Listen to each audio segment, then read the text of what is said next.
Yeah. Oh, it says we're live. Yeah. Okay. I normally I would do like the music and all that, but I didn't even bother this time. Let's just dive right into it. And if people are late, they're late. Well, I mean, it's also, I mean, we're late. I started this thing. I was supposed to start like 3 minutes ago. So Hey, I just want people to like imagine that there was waiting music and that they right. had a chance to queue up, and it's totally not my fault that we're late. Uh, anyway, So you're in Atlanta. I'm yeah. home in Colorado, but tomorrow we will intersect in our delightful travels. How's that? Are you going Kotlin to Conf. Kotlin Conf next week. tomorrow? Not tomorrow, next week. Oh, you said, I thought you said Yeah. tomorrow. Did I No, not tomorrow. misunderstood? Maybe I don't know. I don't know what I said, but Yeah. next week we will intersect. Yeah, yeah. It's gonna be awesome. Yeah, we're gonna be at Kotlin Conf in the Netherlands. Uh, Amsterdam. I'm hoping I see some tulips because I don't know if it's tulip season yet, but I want to see those tulips, It's like you the know, thing. the kind of airport flight. Hey, Thomas, good to see you. The kind of airline run that you and I used to be able to do with before the troubles. The not to invoke the Irish Catholic Protestant, troubles, but like before the troubles in the economy. Um, Those things, those the yeah troubles. before the weirdness and all that, the kind of things that we used to be able to do, it was entirely conceivable that we'd do a presentation in the Netherlands, see some tulips, and then go see the cherry blossoms in Japan in the same week. And now it's like, you know, Yeah. just glad to be on the internet. Maybe you'll see some cherry blossoms in India, though, because you go from Netherlands to India or somewhere. I don't know, maybe somewhere between there, but I mean, it's India's it's Asia, but it's definitely not the same as like East Asia in terms of like time to fly there. It's like going from it's longer than going from like California to New York. It's a yeah. long schlep. So are you going to Amsterdam and then straight to India? I No, wish so you go back because that would cut off a bit if you could, it would cut hop off right a over huge chunk of it. I'm going to do 20 hours of extra flying just for austerity purposes, just so right? you can say hi to the fam. Well, yeah, and also because we didn't know how these tickets were going to line up, so I had to I took any ticket I could get anywhere, Yeah. Um, so it's just been the things I do for community, Right?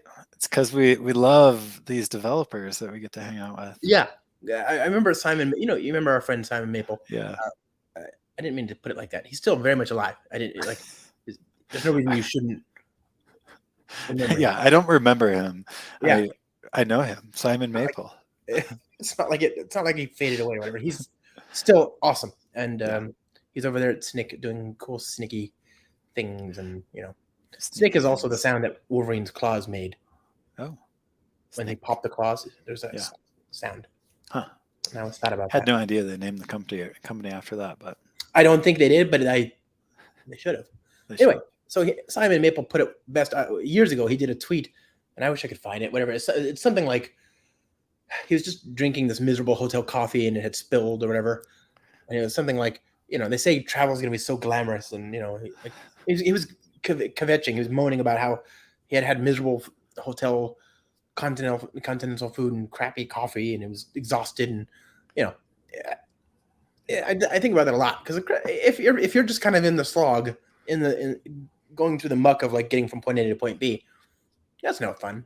Yeah, like Yeah. getting there is fun, but the actual business of being transported from place to place on the planet, that's Yeah.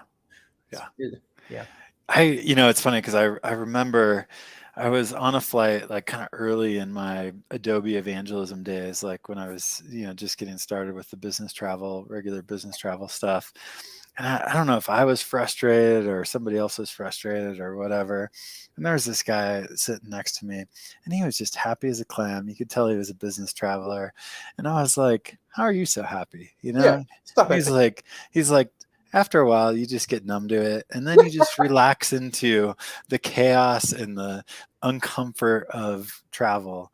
And once you do that, just no matter what happens, delays, somebody with their elbow in your side on a flight, you're like it is what it is, and Oh man. it sure beats walking.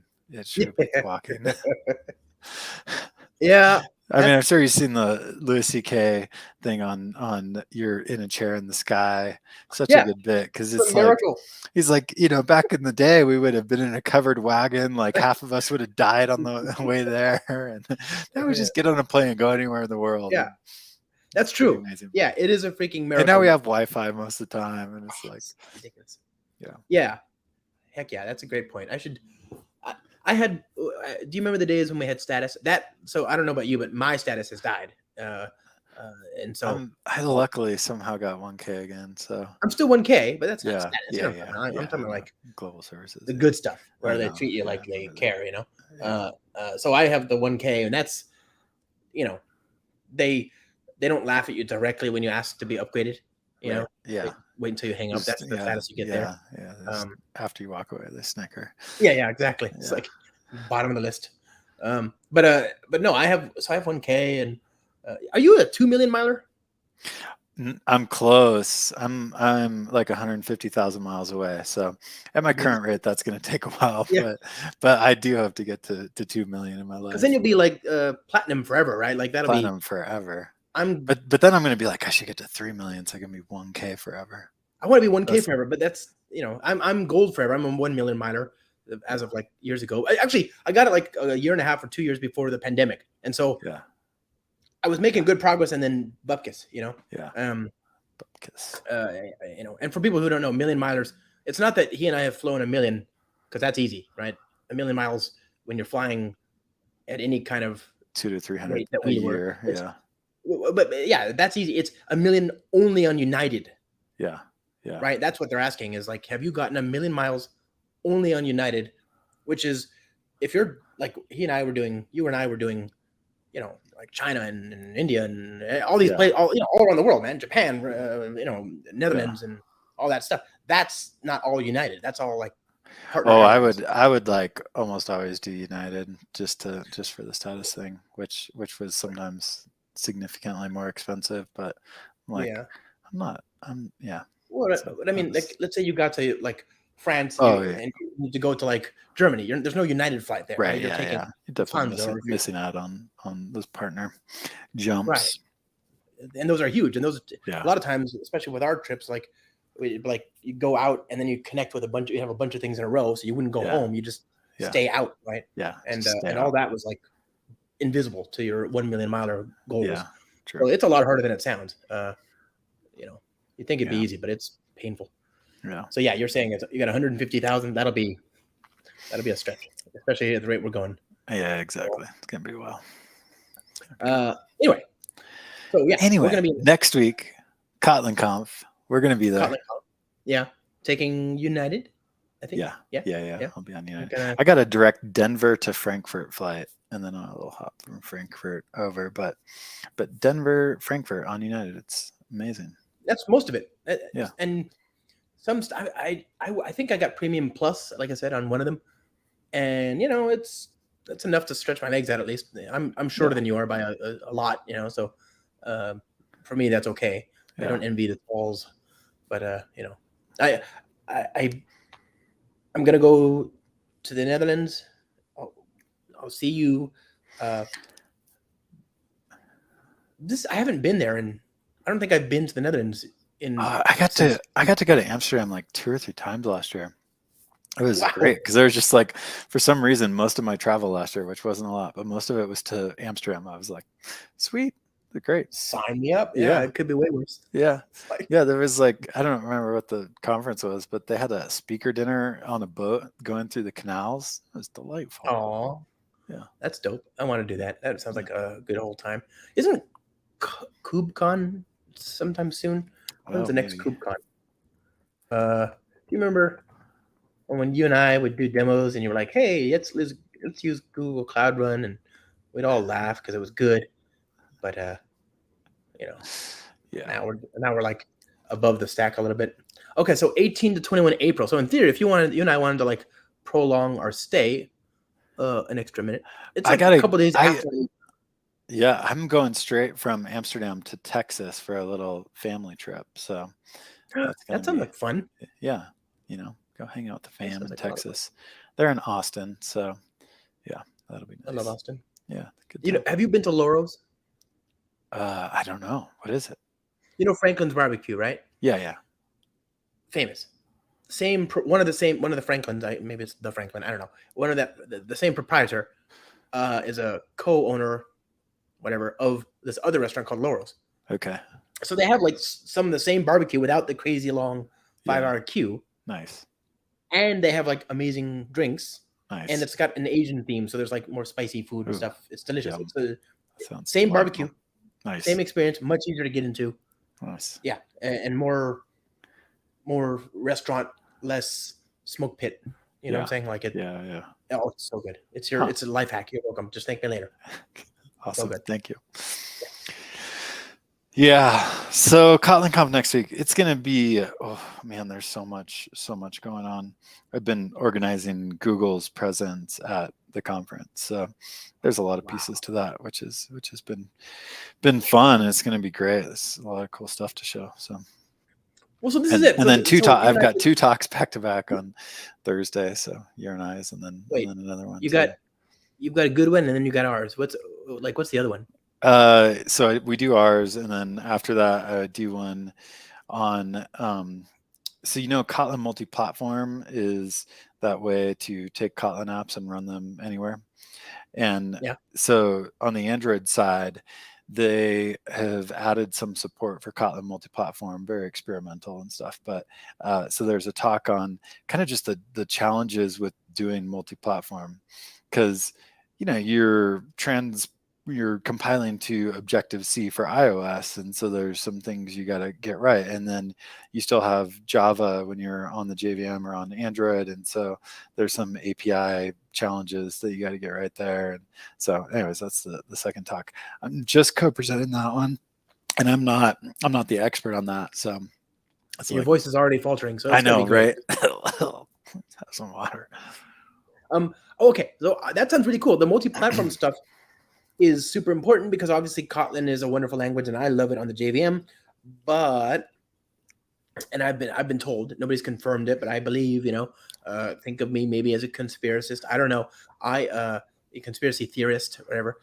Like I believe what people when they say that there are other languages besides the JVM in which to write languages. I've never seen it, never used it. Platforms, yeah. Well, here's something cool, is that you can use Kotlin multi-platform to write like CLIs. So I know. And obviously you can do a lot of this with GraalVM as well, and I've done that, and it works and it's cool. But there's also this ability with Kotlin multi-platform to target just native Linux, Mac, Windows apps, whatever.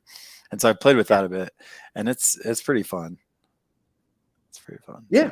So, I mean, that's just it, right? Are you talking about Kotlin native for the Windows? Yeah, and Kotlin stuff? native. Yeah. That is so cool. Yeah. That stuff is like, I love it.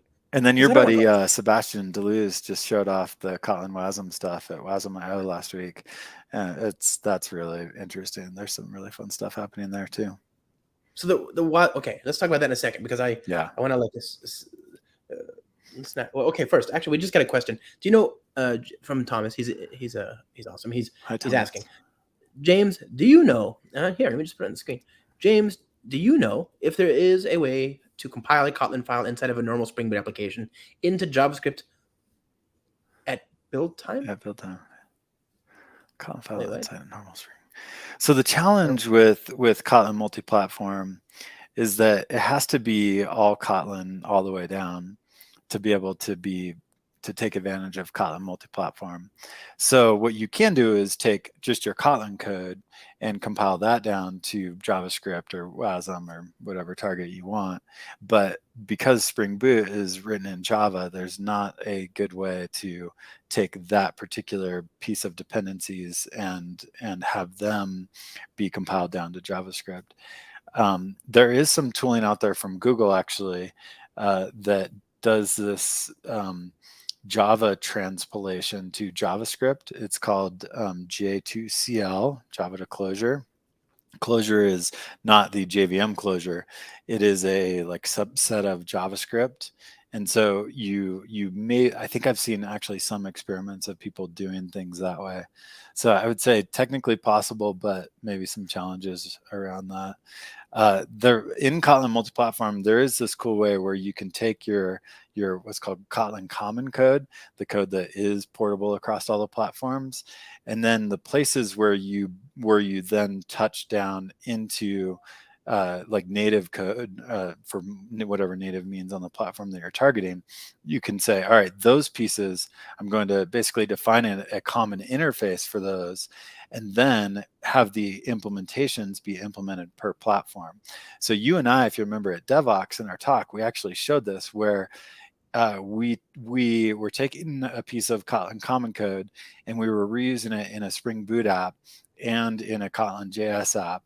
And part of that shared code was using the @ID annotation in, do you remember this part? So, Yeah. so we had the @ID annotation, which in the JVM is implemented with Spring, whatever annotations, whatever the package name for that ID is. But then we didn't actually need that ID annotation on the JavaScript side. So we just basically like no-op the annotation for the implementation for the JavaScript side. So that was a way to make that all work. That was, so the multi-platform thing. Yeah. Okay. Wait. So ground setting here. I feel like we got so far in the weeds already. Kotlin is a language. There are implementations for the JVM. That's the one most people probably know at the moment. There's a way to write code that targets JavaScript. There's one that allows you to target operating system and architecture-specific code called Kotlin native. So Kotlin.js, Kotlin on the JVM, and Kotlin native. And then the other thing is, okay, what if I have an entity or DTO or whatever that I want to share? I want to build my UI on Android, and I want to build it for iOS, and I'm going to use Kotlin native for that, but I've got a backend data structure on the server side, and that's using the JVM and Spring Boot, and I want to share that entity, right? Yep. How do I do that? And that's Kotlin multi-platform thing where I can extract out common types into a multi-platform module that can be shared across these different destinations, right? Things that target the JVM, target JavaScript, target WebAssembly, which I guess is a target for Kotlin native, right? I don't remember if it's implemented on top of Kotlin native or separately. I think it was maybe at some point implemented on top of Kotlin native. Kotlin native, I think, uses LLVM underneath the covers. Right, which is the same thing as Clang. Yeah. So that was the easy way, I think, initially to get to WASM, but I feel like maybe they rebuilt that not on LLVM at some point. I might be conflating something. Anyway, there's at least 4 different destinations. If you write a line of Kotlin, assuming you're not using anything specific to the JVM, specific to iOS, specific to whatever, there's at least 4 different places that line of Kotlin can go. Yeah. The trouble is when you want to use things that are specific to each of these platforms. So Kotlin native has APIs, for example, for managing a pointer, since you want to be able to talk to and interop with like low-level C libraries, for example. So there's actually a way to create a scope wherein you can malloc memory, do something with it, and then free it. In Kotlin JS, there's ways to work with the DOM, in a browser, for example, and of course in Kotlin JVM, you can just do whatever you would do on the JVM. So it's not truly, nobody is saying it is, but it's not like you can just write a whole Spring Boot app and then run it in the browser or something like that, right? Just because it's written in Kotlin. And then you've got this multi-platform thing, so you can extract out the things that are truly going to be shared, and you can type def away certain parts that need to be like no-opt or replaced with an alias or something like that. Yeah. So in Java, you might have an annotation, but in JavaScript that makes no sense, so it just gets burned away. Yeah. Yep. So it's pretty cool. It's, I think as an industry, we've kind of tried this multi-platform thing a number of times, and Kotlin multi-platform is definitely the best attempt at it that I've seen. It's pragmatic. It says this isn't going to work without some changes. Let's make it easy to do that, right? Yeah. I remember, and then the interop is key, because like you said, like when you're building a native app, you probably want to interop to the native system, and when you're building an iOS app, you want to interop to native iOS. And so they've come up with a way to make that interop work across all those platforms, which is fascinating. And you know what it doesn't remind me of? J2ME. J2ME, Yeah. there was a project that introduced macros like if def Yeah. for Yeah. Java, like a Yeah. preprocessor. Yeah. Right? I mean, that was definitely a lot of the attempts at multi-platform was, oh, let's just take our runtime to all these platforms or some subset of the runtime. And I think that approach has mostly failed. I guess I haven't seen a viable approach. Yeah, me either. And I include Java there, right? Like Java runs just fine on the desktop, it runs just fine on the server, but it's not going to run on my watch, not well, maybe Yeah. maybe watches today, but it's not going to do the embedded things that you'd use a native program for Yeah. 10 years ago. It's not going to run well. Again, maybe it's gotten to the point where you can do native code with Java, but I'm saying before things like GraalVM, you'd be laughed out of the room if you were like proposing to use a full JDK in any kind of like embedded sort of Yeah. scenario, onboard a kernel or a chip or something like that. Yeah. Yeah. Speaking Oh, of, I saw somebody was playing with Kotlin multi-platform for Raspberry Pis, and I want to play with that a bit more because that would be interesting.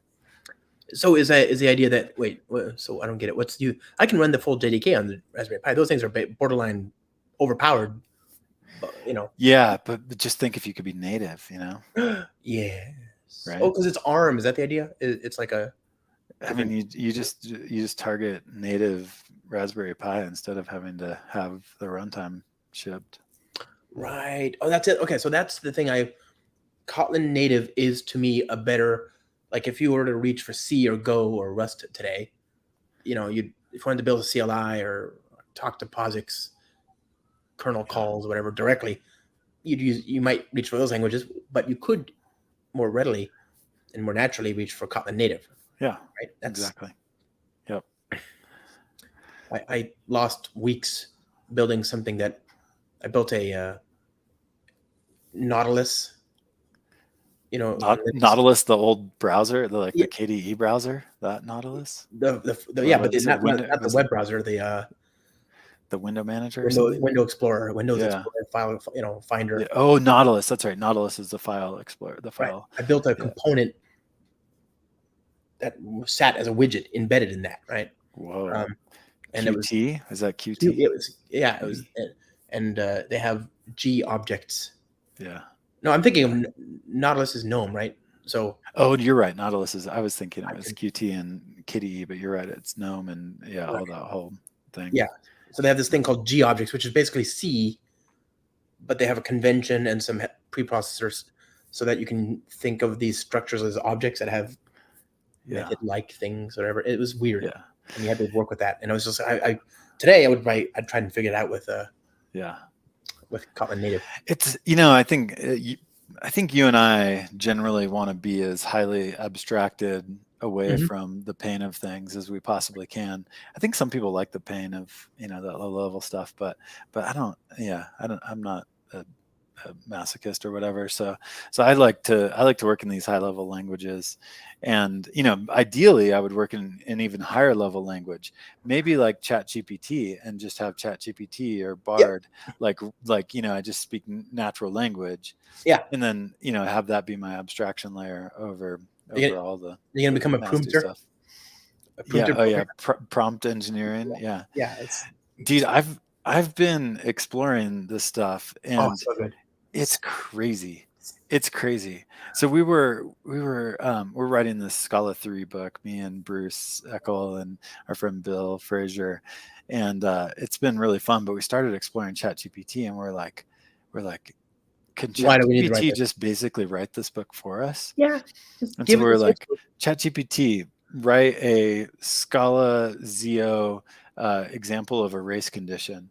And it just nailed it. Like that is like this very small niche of knowledge for people that can write that particular program.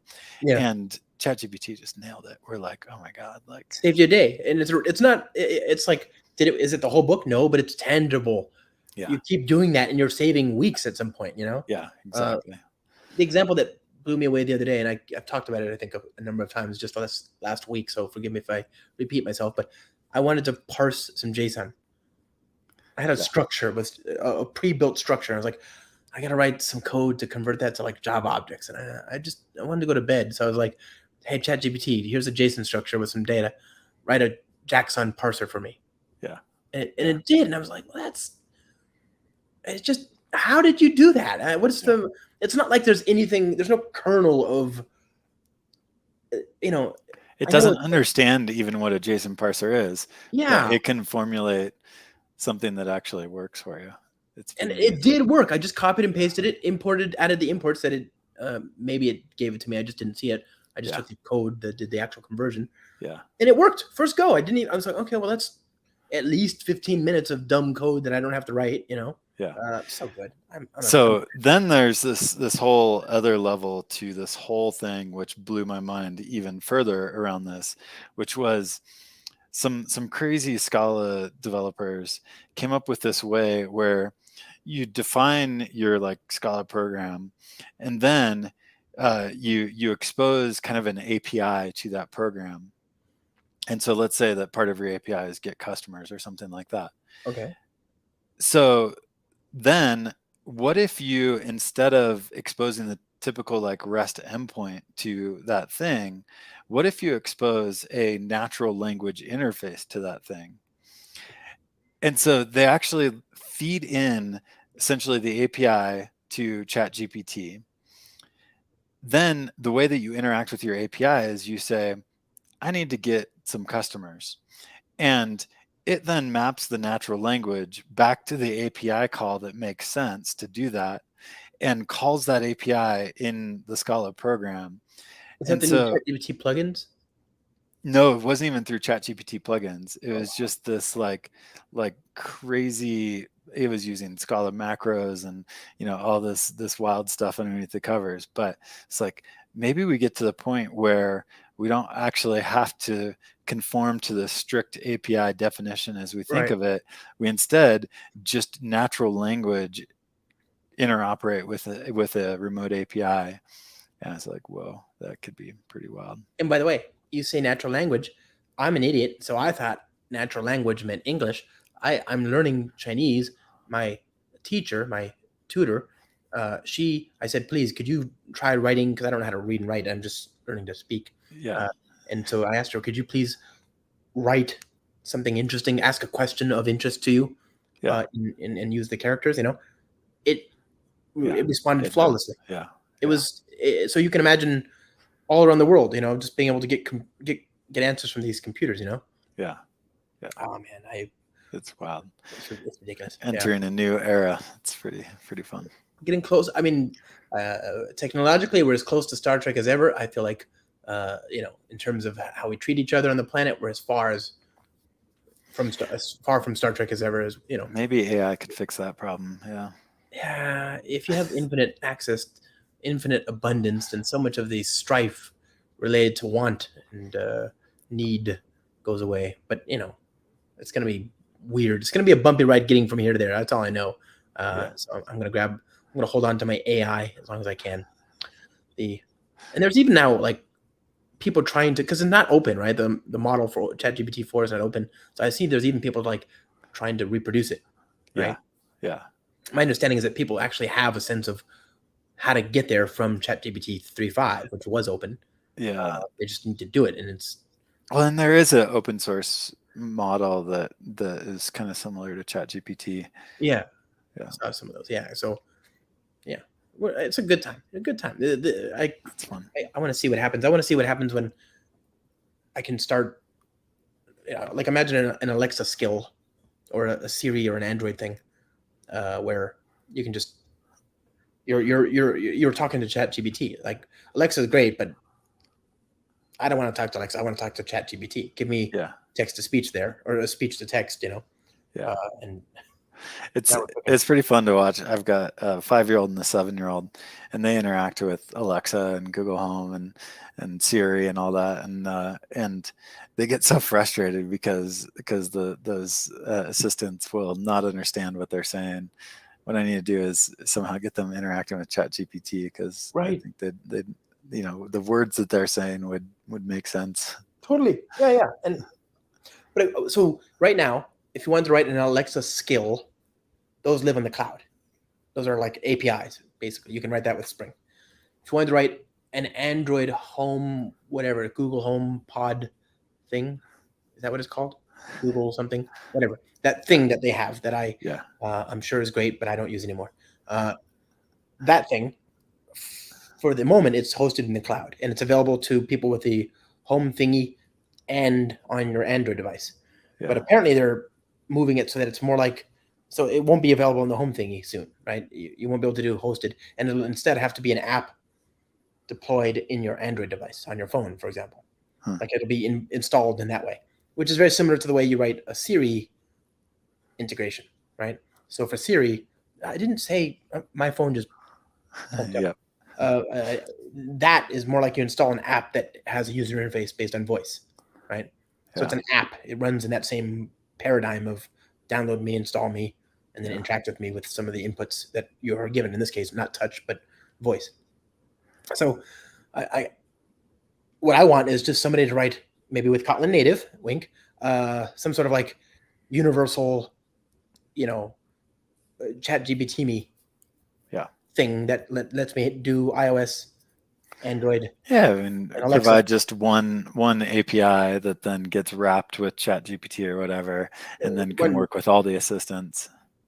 Yeah, just so I don't have, just let me sidestep the Siris and the Alexas and whatever. I'll give me a skill, give me an Alexa skill, so I can say use ChatGPT, and then everything else is now in terms of that context, Yeah. Good. Fun times. Yeah. Okay. So we're gonna be at Kotlin Conf. Gonna be doing a talk. We did a talk, so people who want to know what they're gonna miss, too bad. This is not. You're not gonna. I think it's live streamed. I think all the talks are live streamed or something at Kotlin Conf. I don't know. I think so. Wait, so I can watch, and I don't actually have to get on a plane and go there, because I just want to. You have to present, so you do have to be there. But you could do that part. I'm kind of. So last we did this. You and I. Against all odds, we did this in Belgium last year for Devox Belgium. That was good. Stupid good fun. Really, really fun. Like more like grins for me. Just more joy, more delirium per minute than I had most of last year. Right? It was just an amazing minute in time. But and that was because I like learning with you, and the audience was cool. We had a great audience. Like that was there's energy there. It's like coffee, but not as bad for the cholesterol. And so that was fun, but that was already 6 months ago, right? That was like October or November or something like that. I don't know, September. It was a long time ago. Things have changed considerably. So even I want to know, what are we doing differently? Like what are some of the deltas this time? What's coming? Yeah, I mean, I think we were at the time showing some pre-Spring Boot 3 stuff, right? But we were using Spring Boot 3, but in an early preview or whatever. It wasn't the official one. So I think a lot of the stuff that we showed hasn't considerably changed. It just now is like all real and released and all that. The GraalVM native stuff that we showed, we'll be showing that, but it's it's all better. Like the GraalVM native build times have gotten a lot better as well. Like we just ran this on your laptop a couple days ago, and it happened in like under a minute to like take our Spring Boot app and Spring Boot Kotlin app and compile it to native. That was pretty cool. So good. And also we didn't have to. We had some like I think we even called them out as being like bugs in the Spring AOT GraalVM integration. Oh, we had to do like the manual type hints. Yeah. So that's all been fixed. We don't have to do that anymore. So that's nice. So which is good because there's less work to do. We also had to do a bit of a clumsy jump from Maven to Gradle, whereas I think this time we can just start Gradle, just do Gradle, Kotlin and Gradle the entire way. It'll still be clumsy. It's just not because we did the jump. It'll just because, Well, and now you can just have ChatGPT write your Gradle build for you. So we should actually start the project that way. Yes. Yeah. Instead of start.spring.ai, just go into ChatGPT, create a Spring Boot up for me. Well, I kind of want. I wonder if I could ask it, like, go, hey ChatGPT, go to start.spring.io and generate a new project that has the following dependencies and see what it gives me. and then tell me which source code files get created, or something Yeah. like that. Anyway, okay, so that will be better. Did we do Kotlin native last time? No, I don't think we did. We did JavaScript. No, yeah, we did Kotlin JS, yeah.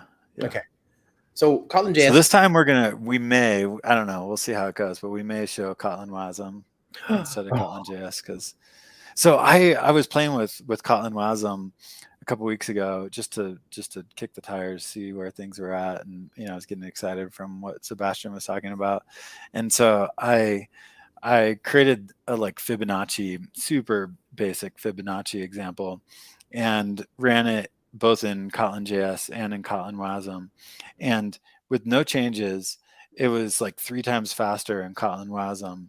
And this is so early days for this tech. The fact that already it's that much faster is pretty promising. So Amazing. Cool. Yeah, we have reached a place where if we're not careful, our code is going to get better. Yeah.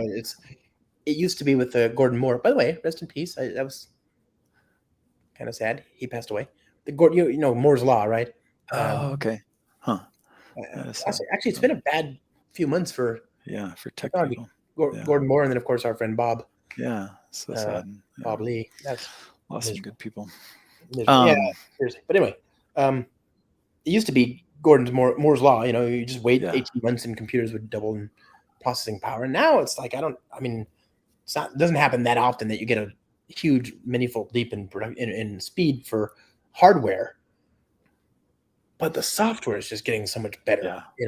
Compilers are doing so much more magic for us now. Exactly. It's like these layers of abstractions are having less and less of a cost. That's good. So we had Jose Pomard on the show yesterday. Yeah. And he was talking. He alluded to some of the possibilities of value types coming. Oh yeah. Not anytime soon, but down the pike in a few years or more or less. I don't know. Yeah. Can't say obviously, but I don't know. And even if I did, I couldn't say. So the point is, we're gonna have those value types, and that's a kind of an interesting thing. Is can you imagine writing a language as high level as something like Kotlin or Java and being on the JVM and being able to take advantage of, highly efficient, Well, anytime you talk to Kirk Pepperdine, which is always fun, love that guy. He talks about memory allocation being this huge bottleneck in the performance of systems, and value types should make a considerable dent in that, right? Yeah. And it's one of those things where C# kind of just, I think C# 1.0 was years ahead of Java. We've certainly closed the gap considerably, but there's still some places where, I really wish we could have some of that candy, that's good stuff. And one of those places, I think they have value types, right? They have, when we talk about value types here, I'm talking about, they don't have this weird schism between reference types and primitive types. Yeah. Yeah, it's fun. And and then we've got Loom that's pretty darn cool, and we should see if we could weave some Loom into our talk next week. So that's another thing we talked about, Jose and I, yesterday. That was a good episode. Actually, that's most of what we talked about. Was that he just spilled the tea on all the good stuff in Loom. Super enlightening. And so Spring already has some hooks. At the simplest level, it's just an executor, right? You just again the new virtual run a virtual thread executor. And so for like the single most useful place to do that for your typical web app babysitting a database sort of scenario is in the web front end, the web framework. So Spring MVC or whatever. Yeah. Easy. There's like a hook for Tomcat. You just override the implement an interface and then configure your Tomcat to use this thread pool instead of that, and then Bob's your uncle. It's as better, scalable. all better. I think back to the point, it's like these abstractions initially often come with a cost, and sometimes a very high cost, and then we then can and do in many places optimize those abstractions so that we reduce the cost of them. So get it right, then get it fast. So it's cool. It's fun times. Yeah. the Kotlin stuff has the, I don't know what they just released Kotlin 1.8. 1.8.10, 1.8.20, 1.8.20 was I was the trying to remember the version. release. I I remember think 1.8. just this week. Yeah. Right. Yeah. And let me see. Hold on. 3 days ago, 1.8.20. New experimental Kotlin WASM target. Yeah. That's big. That's the thing we're talking about here. Yeah. Right. What does that mean? So it goes experimental. Oh, so this is actually. Wait a minute. What is this? What is this? How is this different from what we had like a year ago? The Kotlin WASM stuff. Yeah. So use LLVM. So Kotlin JS was transpiling to JavaScript, and using JavaScript as an assembly language has some downsides. Again, those like costly abstractions. Whereas WASM, you're just in the world of like assembly bytecode, and so you get some good efficiencies there. Part of what was needed for this to really work was the WASM crew has been working on WASM GC, which is like garbage collection support in WASM, Right. and that's what kind of unlocked these higher level languages to really use WASM. Rust doesn't need the WASM GC because it doesn't have a GC, but any GC language, you need to be able to garbage collect, obviously. So the WASM GC makes that possible, and that all like is very new. What was it, Chrome 110? It was on an experimental flag or something, and so this is all just like coming out in the last few months. So okay, you were now I see what you were saying earlier. Now I understand. It is a new. So the first bullet point here in the release notes is faster compilation speed compared to the WASM 32 Kotlin native target. So I guess before, yes, it was Kotlin native, and you'd use that to go to WASM, right? Yeah. But now they're saying there's a Kotlin WASM direct route. Yeah. Right, and it doesn't have to use LLVM, and because of that, you get faster compilation and you get easier interoperability with JavaScript and integration with browsers compared to the WASM target. Because again, you're not targeting Kotlin native and the subset they're in. You're targeting WASM through this. Directly. Okay. Yeah. Potentially So faster startup. sounds like whole new backend compiler. Yeah. Nice. And then just more efficient bytecode output, I'm sure. Wow. And then there's more interesting stuff happening, like in the, I don't know if it's near future, but there's the WASM component stuff. This is something that Sebastian has gotten me all excited about, which is this like dream world where you take your WASM thing that you built in Kotlin, and then you take your WASM thing that you built in Rust, and you can like meld those things together through the WASM component model. So that, I don't really know much about this, but I'm like, this sounds really interesting. Sorcery. Yeah. I love it. Okay, I'm excited. I want to. So people can see this in the demo next week. They could probably see it now if they try. But we should definitely come to the if talk we next get it week. all working. Yeah. I mean, yeah, it's not. Yeah, we haven't gotten it working, right? Yeah. Experimental. Yeah, it's experimental. It could break right now. It's breaking without us knowing. Not even ChatGPT can help us. That's good. Let's instill some tension so that people have, like, they're chomping at the bit to see if we're gonna succeed or not. Yeah. Exactly. Yeah. And we might not. But we can save that for the end of the demo because I want it to be as smooth a ride as possible for as long as possible. That's right. Yeah, we throw in the experimental stuff at the end. So you're saying we would build the front end and target that to WASM, or what would we be doing? Build a command line or something? I was thinking a little web front end just in front of our Spring Boot back end. Yeah. And we're going to be using like a Kotlin multi-platform compatible UI framework for the browser?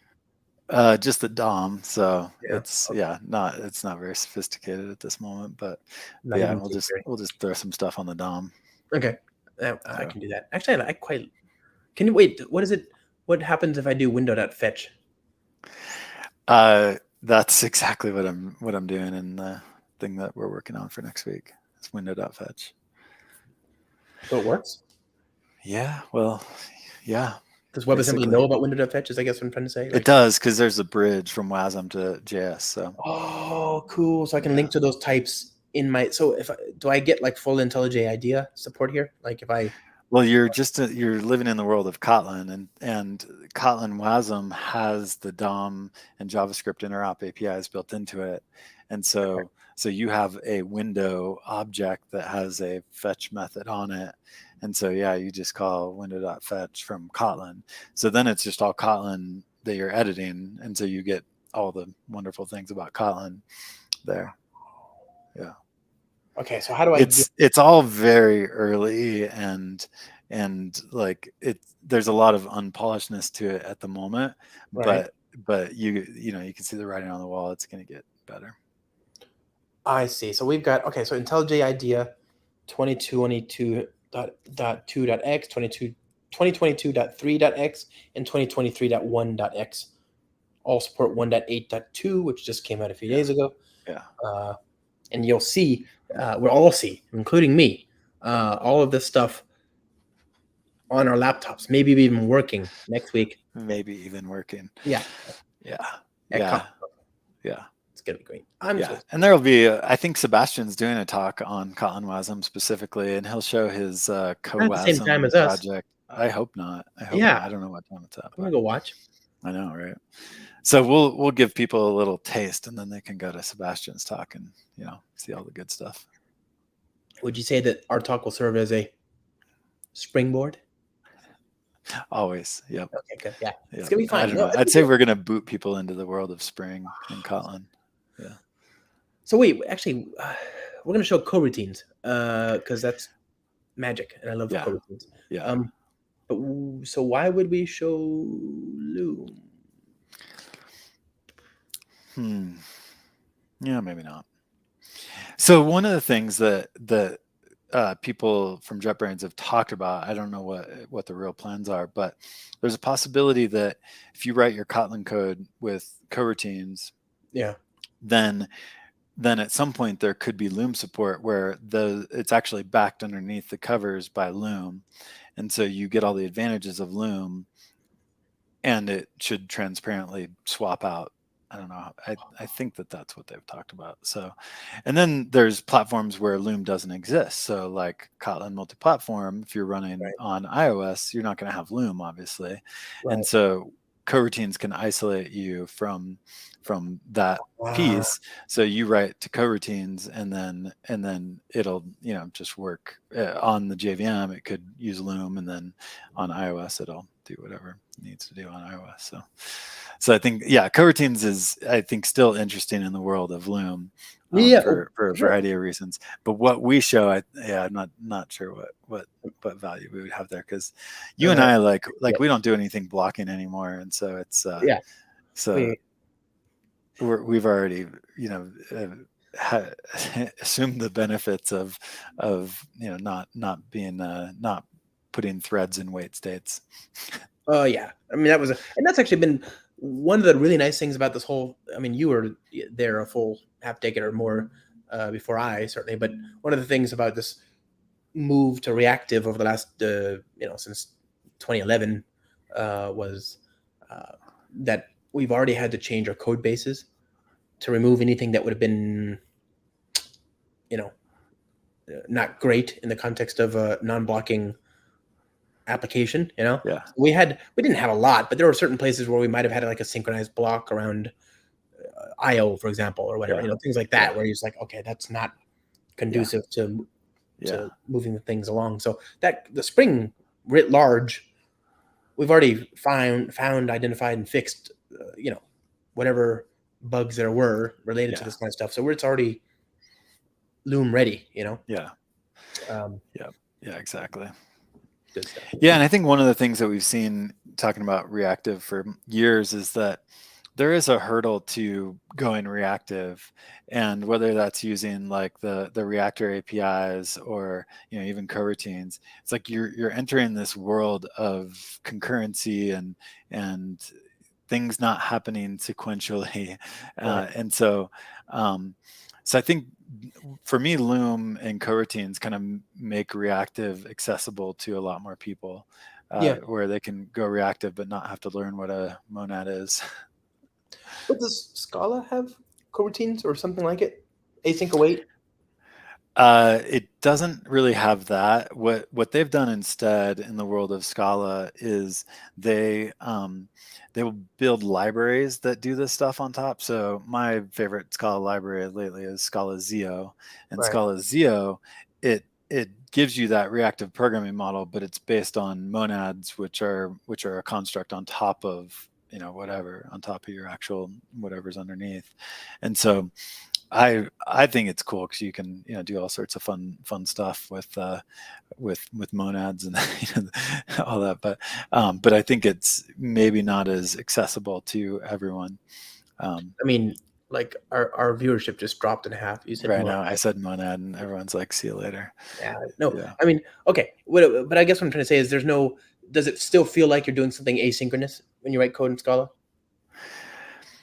Yes, generally, but there's this movement in the Scala community to use what's called direct syntax, and the direct syntax is more like coroutines or like what you do in Loom, where you write your code as if it's sequential, and then underneath the covers it gets unrolled into the like async stuff, the async handling, and so there's a debate happening right now in the Scala community about whether the direct syntax is good or not, because it does create this abstraction over the underlying implementation, which is async structures, but it also makes the code look sequential as you write it. Right. And that has a lot of advantages because, for one, like most of the time I can't get my head around async stuff anyways, and so being able to write it as if it's not async and then have it unrolled underneath the covers into the async has a lot of benefit, and that's very similar to what coroutines has done. Is it so? But that's provided by the libraries. Does Scala have like a AST transformation kind of thing where you can do that kind of pre-processing? So Post-processing? the one that I'm referring to is called Zio Direct, and Zio Direct uses Scala macros to actually do that unrolling for you. Okay, So so there it's is a compiler. There's something between the thing that runs and the thing that yeah, compiles.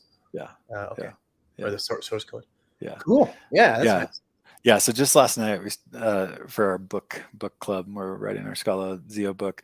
We started experimenting with Zio Direct, and it was like, oh, this is really cool because now I just write sequential looking code and it does the right thing underneath the covers to make it async.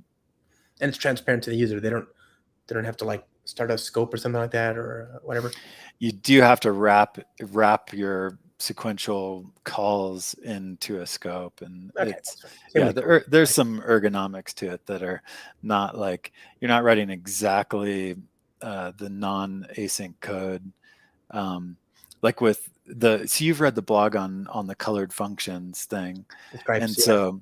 so that's always a challenge with these things, is that once you're in the world of async, you're kind of doing things differently. And then that Slightly difference differently. propagates Yeah. up your chain. And so in the case of Kotlin, it's the suspend function that is puts you into that colored function world, and then that Right. propagates up anywhere you call a suspend function, then you need to be a suspend function. And so Yeah. unless you wrap it into a blocking scope or something, but Did you uh I mean we have async await, we have suspend functions, you got that the stuff that you're talking about, the scope, couldn't I'm sure ZIO like handles that for you. It's a framework concern at some point, right? yeah, yeah, Same with Spring and the reactive stuff. yeah, You have to like use the coroutine router, but it's like a one line thing, and then everything else yeah. is basically as it was. That's right. Yeah, yeah, So yeah. it's not a So big deal. It's just there's there. some sugar that like helps you make it easier to deal with for sure. Okay. Now, what's the debug experience when you do this unrolling? Like, is that how does that feel?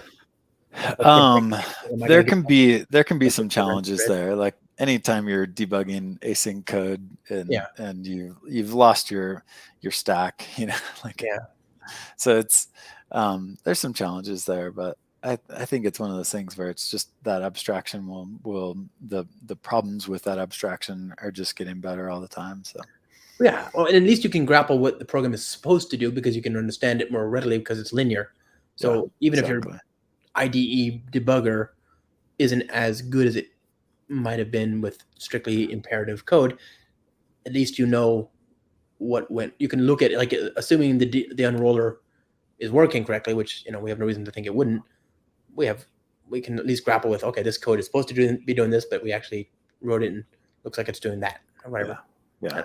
Good stuff.